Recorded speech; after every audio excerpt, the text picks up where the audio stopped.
因為如果我哋唔出嚟嘅話，咁嗰啲上街搞暴力嘅人就以為自己係正義嘅一方。我哋尋日大多數唔出嚟，我哋就冇辦法俾人哋知道我哋做嘅嘢係啱嘅，佢哋係錯嘅。我係11歲嘅，我想同我同齡人講，希望佢哋早日認清個事實。所謂違法達義，其實只有違法係冇辦法達到所謂正義。希望佢哋可以早啲覺醒，認清所謂嘅運動其實只係一場徹徹底底嘅暴動。呢幾個月其實我學校有好多同學係罷課嘅，佢哋喺操場喺禮堂嗰度罷課。我見到就係有啲老師亦都係非常認同，甚至係組織咗一場罷課。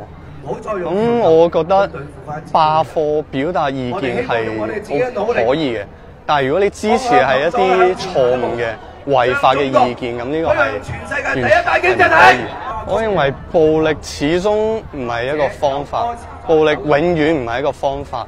你可以上街，可以和平示威，你可以爭取你嘅意見，但係破壞呢個社會、破壞呢個法治係絕對唔係一個方法。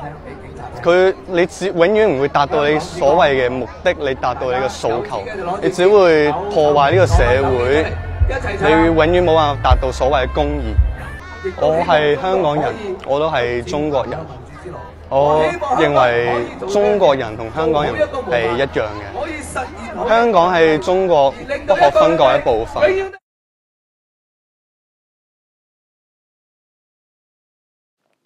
I fantasize a lot about dying. Will I get hit by a truck or get diagnosed with cancer? And who will be there at the end? How many friends will show up? How many exes fly in for the funeral? But recently, I've been imagining myself dead. Hands splayed out with a bullet in my chest, I imagine the police arresting me for wearing black. Government making me disappear for writing this poem. Or saying, fuck detention camps. My father on state TV apologizing on my behalf.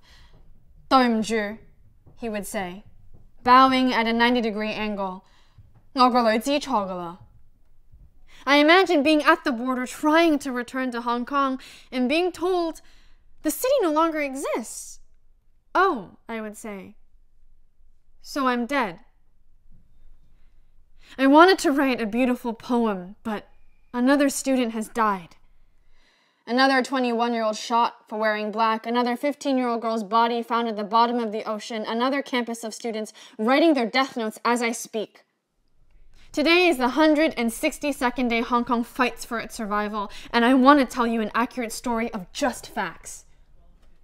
My name is Stephanie Kuo,郭嘉怡. I was born in 1995 in British colonial Hong Kong, and most of my life has been a ticking time bomb of censorship and surveillance, autocracy and propaganda. Today is the 162nd day my people have been taking to the streets. And from ages 11 to 83, over 4,500 have been arrested, 3,000 injured, over 14 live rounds, 1,000 beanbag rounds, 1,000 sponge rounds, 5,000 rubber bullets, and 9,500 canisters of tear gas have been fired, and over 6.5 million citizens exposed. My people have been burned and beaten, attacked and abused, assaulted, raped, shot, threatened, taunted, drowned, and killed. I have watched countless videos of cracked skulls and broken bones, taunted citizens and last breaths, innocent screams from children on the street. Another student has died. He fell, they say. It was an accident, they say, from a third-story parking lot, they say. When he died, the policeman laughed, declared they would pop champagne to celebrate the death of another cockroach. So I want this to be a good story. I want to say, go ahead, China. Make me disappear. Arrest me for writing ugly, accurate words. Ban me from a country that has never protected my people, because these are my people. That 21-year-old shot in the stomach at 8 in the morning. Pedestrian run over by a police motorcade. Social worker shot and blinded in the eye with a rubber bullet. Woman arrested and raped by 4 police officers. 14-year-old kid locked away for owning a laser pointer. They all could have been me. Every morning I wake up to images of cracked skulls on the streets in a country that will fall at China's feet for trade and investment, the NBA and a booming American economy. I used to think about dying, to think about who would be there at the end, who really cared.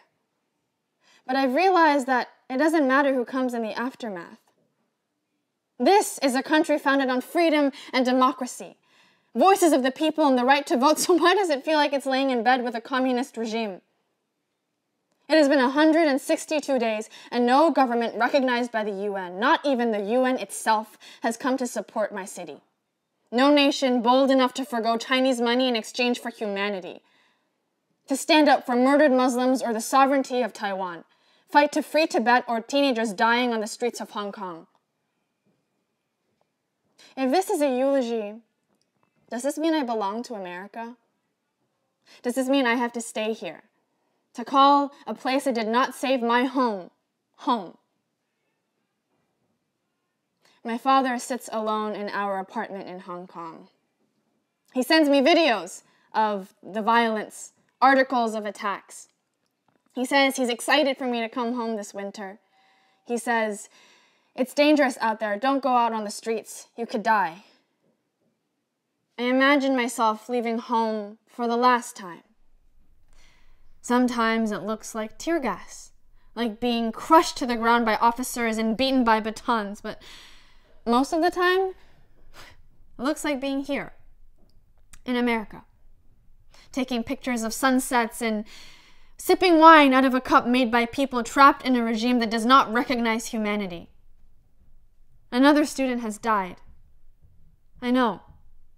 The story gets old. So here's a poem. There is a gathering in America. It is large, it is loud, it is very festive.